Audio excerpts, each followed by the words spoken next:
It took Bitcoin 12 years to become $1 trillion network, and there's nothing else. Bitcoin is worthless artificial gold. I must say I bought some, and it's my best investment. So I'm not bullish on Bitcoin, and Bitcoin is the best money currently available. Because it's decentralized, it cannot be stopped. And the main motivation is for the price to go up. They don't use it, they don't transact in it, they just hodl it, and they're hoping to get rich. And what's your response to that? People not using Bitcoin and just hodling it and hoping to get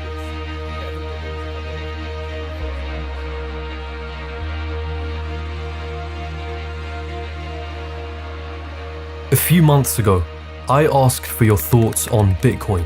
The responses I received were exactly as I was expecting. Most didn't understand it. Some of you labeled it a scam, and others praised it extensively, saying it's going to be one of the biggest things in the future, or that it's going to make us question what exactly money and currency really is. You see, I avoided looking into Bitcoin for as long as I could, but there's only so many social media profiles with laser eyes in them that you can bear before you start to ask, what exactly is going on here? And the more I tried to answer that question, the more intrigued I was by Bitcoin and the ongoing saga it's become. Take, for example, the fact that its creator, an individual or a group of individuals under the pseudonym Satoshi Nakamoto, remains anonymous and unidentified to this day, and is said to own 1 million Bitcoins, which at the time of making this video makes Nakamoto worth over $62 billion. Theoretically, should the price of a single Bitcoin rise to $177,000, Nakamoto would be the richest person in the world, were they to sell their coins. But Nakamoto is only one part of what makes this ongoing saga so fascinating. Truth is, it's a wild world out there, and I think it's time that you and I finally take a step into the realm of crypto and begin to make sense of it all.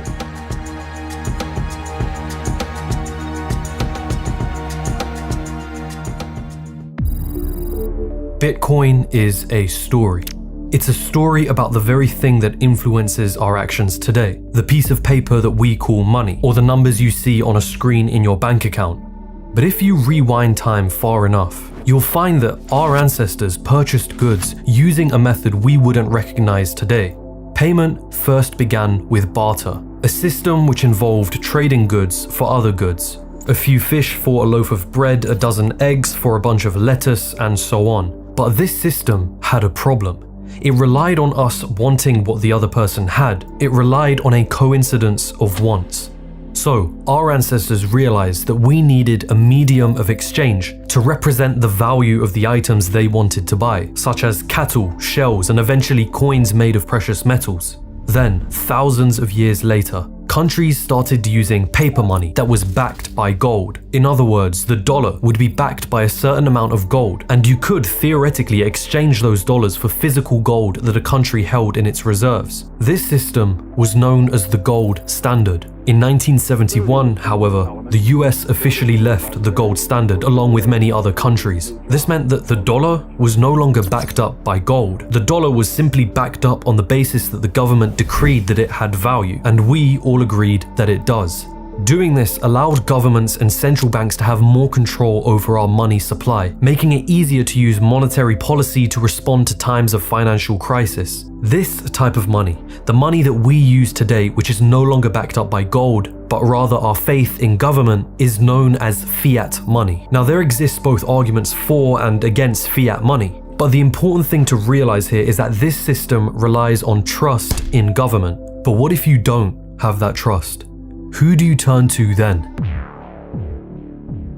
Emerging in the late 1980s, the cypherpunks were part of a movement that was against centralized authorities like governments being able to spy on people or have access to their information. They advocated for what is known as cryptography, ways in which we're able to secure communication in the presence of third parties, typically through the use of encryption. With their libertarian views, the cypherpunks saw a clear contradiction between their values and the current financial system. When they looked at banks or central banks, they saw centralized institutions with the power to print as much money as they wanted on their terms. We, the people, trust our banking institutions to be a safe place to put our money, that they won't mismanage it and ultimately collapse.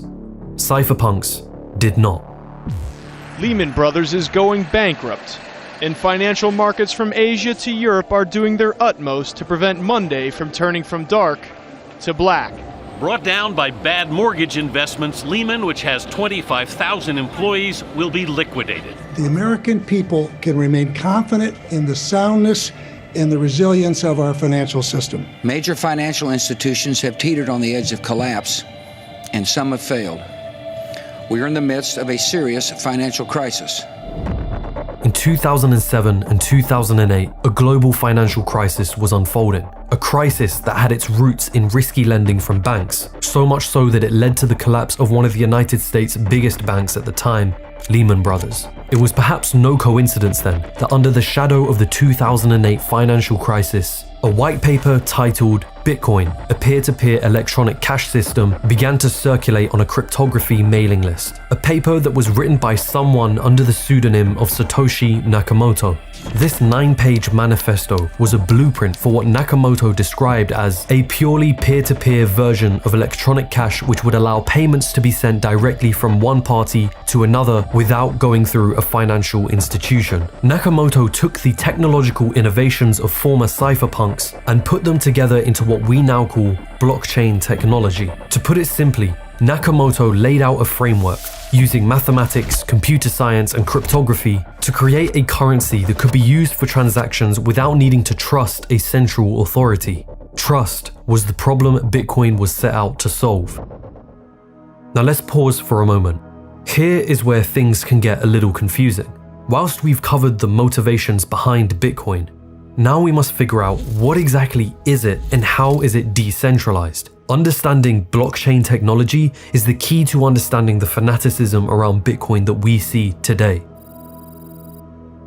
Bitcoin is not a physical coin. It is in fact entirely virtual, a digital currency.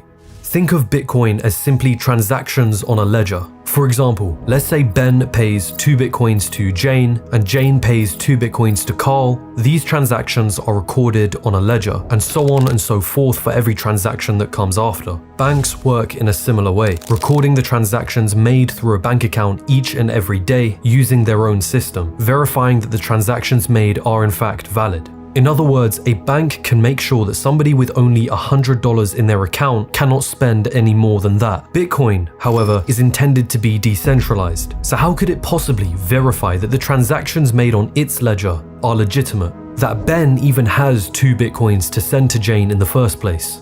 This is where we introduce the concept of a peer-to-peer or distributed ledger system that Nakamoto outlined in his white paper. Instead of a central authority owning the ledger that records all Bitcoin transactions, the ledger is instead distributed amongst all the other computers or nodes in the Bitcoin network, a network that anyone with a computer can join simply by downloading the Bitcoin software. Now, each time a transaction is made on the ledger, every computer on the network will attempt to verify whether this transaction is legitimate by solving complex algorithms. When a consensus is reached on the network and the transaction is valid, it will be permanently stored on the ledger. If a single node on the network attempts to validate an incorrect transaction, all the other nodes on the network will reject it. And after a certain amount of transactions are made on the ledger, a new ledger is created that contains a type of code, otherwise called a hash, that links back to the previous ledger. This is why we call it a blockchain. Each of these ledgers, or blocks, contain a certain amount of transactions that are then linked to the previous block in the chain, and no public identities are used when transacting on the Bitcoin blockchain.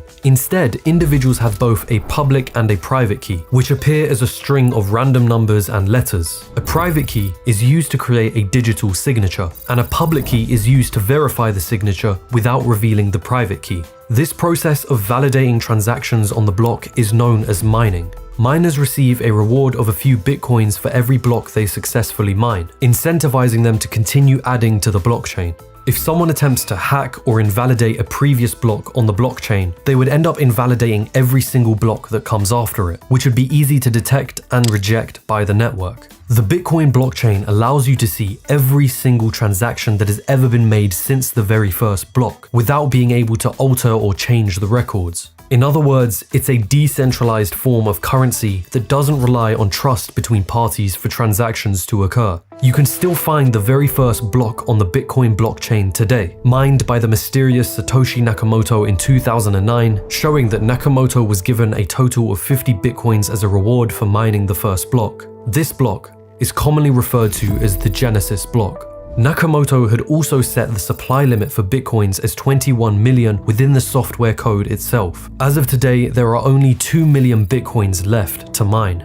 Now, admittedly, all of this can seem very confusing at the start, and it's very difficult to explain all of this inside of one video like we're trying to do now. There are, however, many other resources that you can use to learn about Bitcoin and blockchain technology, one of which is Skillshare, who are kindly sponsoring this video. If you haven't heard of them already, Skillshare is an online community with amazing classes. At the moment, Skillshare has a Demystifying Cryptocurrency, Understanding Bitcoin and Beyond class by Meltem Demirors, who does a brilliant job of explaining some of the jargon that you'll commonly hear in the cryptocurrency space and breaking down how Bitcoin technology works. Even better, Skillshare is at the price of about $10 a month for an annual subscription, which is the same price as 2 coffees a month, and the first 1,000 people to click the link in the description of this video will get a free trial of Skillshare Premium. I've been using Skillshare myself for a long while, and I still use it to this day to help me with things like video editing. One class I recently took was on animating kinetic typography on After Effects, but there are a ton of other classes on Skillshare ranging from creative writing, web design, illustration, and all sorts of other things. So remember to click the link in the description below and be one of the first 1,000 people to claim your free trial of the premium membership today.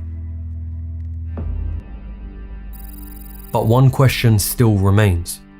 How did Bitcoin reach the price it's at today?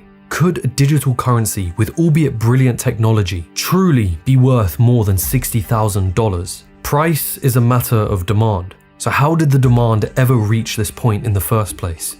In early 2009, after releasing their infamous white paper, Nakamoto mined the Genesis block, setting into motion a series of events that would change its future forever. The early adopters of Bitcoin included those from the cypherpunk movement and others who mined Bitcoin just as a hobby. Until 2010, Bitcoin was worth practically nothing. Yet that would soon change. That year, during the month of May, a man named Laszlo Honyats created a post on a Bitcoin discussion forum offering to pay 10,000 Bitcoins for 2 large pizzas. 2 days later, Laszlo reported that he had successfully traded his Bitcoin for $25 worth of pizza. This was the very first recorded transaction in which Bitcoin was used to purchase a tangible item. And just like that, the digital currency took its first big step in becoming recognized as having value. The 22nd of May was officially dubbed Bitcoin Pizza Day. By the end of 2010, Bitcoin had gone from being worth nothing to 39 cents, and the very first Bitcoin exchange, Mt. Gox, was set up, making it easier for people to trade their Bitcoins with regular currencies. In 2011, Bitcoin reached a price of $1, and suddenly we began seeing the emergence of other cryptocurrencies. Using the very same blockchain technology that Bitcoin uses, these alternative cryptocurrencies, otherwise known as altcoins, aim to solve their own problems by making changes to the original Bitcoin. Whilst Bitcoin's intentions are to be a digital currency, a cryptocurrency like Ethereum is attempting to do something entirely different using blockchain technology, both of which require their own research and looking into. There are currently thousands of altcoins out there, and some of which are Ponzi or pump and dump schemes that serve no use purpose. Bitcoin did, however, struggle in its early years from a poor reputation and multiple scandals. Its use of a private and a public key system allowed for a level of anonymity which made it perfect for criminals and illegal use purposes. Silk Road was a notorious website on the dark web which engaged in the buying and selling of illegal substances with which Bitcoins were used for transactions. The website itself was a sophisticated endeavor that proved tough to crack. It used the online currency Bitcoins and operated in the so-called deep web. Because of this, the association of Bitcoin with black markets like Silk Road put a stain on its reputation that can still be felt today. Another significant scandal during these years was the collapse of Mt. Gox, Bitcoin's first and biggest exchange, which at one point handled up to 70% of all Bitcoin transactions. Ever heard of an online currency exchange known as Mt. Gox? Its website had been one of the largest online exchanges for the digital cryptocurrency known as Bitcoins. The site went offline Tuesday amid allegations of major theft, and Karpels acknowledged today he can't account for over 850,000 bitcoins. Mt. Gox unexpectedly shut down today, owing hundreds of millions of pounds. What was once one of the world's biggest Bitcoin exchanges, Mt. Gox, has filed for bankruptcy protection in Japan. But even during Bitcoin's worst days, the demand still remained. With the launch of companies like BitPay, which provided mobile transactions for businesses wanting to accept Bitcoin, the speculation around the cryptocurrency reached new heights. In 2013, Bitcoin reached $1,000 at its peak before dropping into the hundreds. It was in 2017, however, when Bitcoin faced its most unbelievable year yet.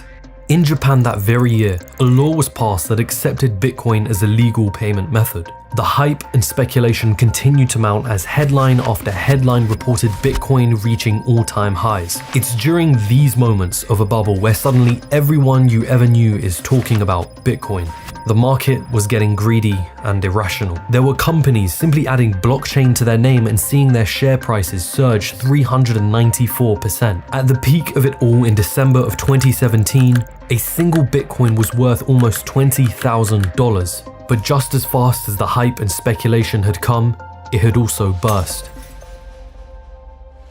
If you think the Dow had a bad day, Bitcoin's was worse.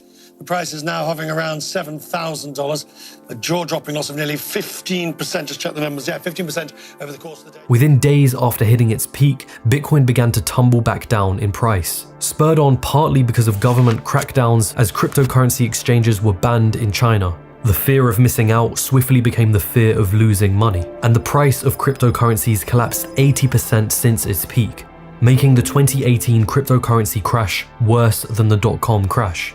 I mean, I bought Bitcoin when it was $20,000, and I literally put $300,000 in there. That 300 was like literally my life savings, you know? By December of that year, Bitcoin had fallen to just over $3,200.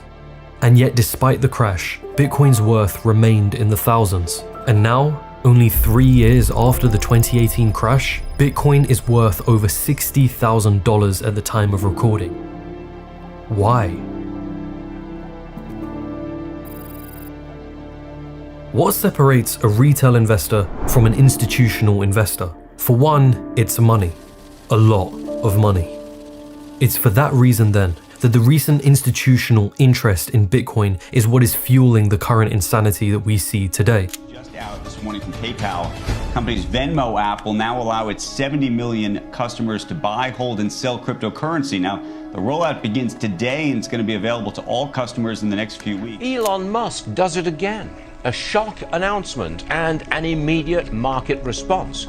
Tesla has put $1.5 billion into Bitcoin, and Musk will accept Bitcoin as payment. And as the US Federal Reserve continues printing money in order to boost the economy under the current circumstances, the fear of rising inflation grows stronger and stronger. You see, the narrative around Bitcoin has changed. Whereas in its initial white paper, Bitcoin was intended to be a currency, more and more investors are looking at Bitcoin as a store of value instead. We'll dive deeper into this pivot during the next part of this series, but it's important to acknowledge that institutional interest in Bitcoin was something it was previously lacking. Bitcoin ultimately has to rely on people's belief in its ability to be a currency, or as we now see it being used as, a store of value.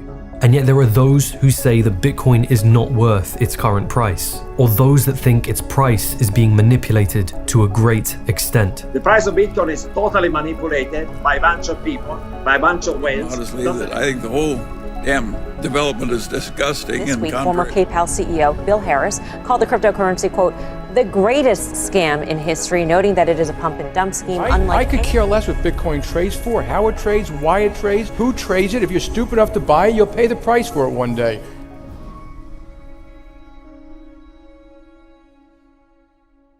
The next part of this series will be coming shortly as we take a dive into the heated debate and speculation around Bitcoin today. The link for that will be in the description when it's out, but I would absolutely recommend you learn about Bitcoin and blockchain technology yourself, especially if you're going to be investing in it. Again, Skillshare is a great resource that you can use to begin learning, as well as having access to tons of other classes. So be sure to click the link in the description below and be one of the first 1,000 people to claim your free trial of the premium membership. But But if you did enjoy this video, do hit the like button, do subscribe. Those things are free, but they really help out with the channel. My friends, I wish you the best rest of the day. I look forward to seeing you in the next part of the series. Things are going to be getting really, really interesting.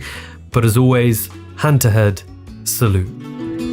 So many days is yet to come. Too many times has come to pass.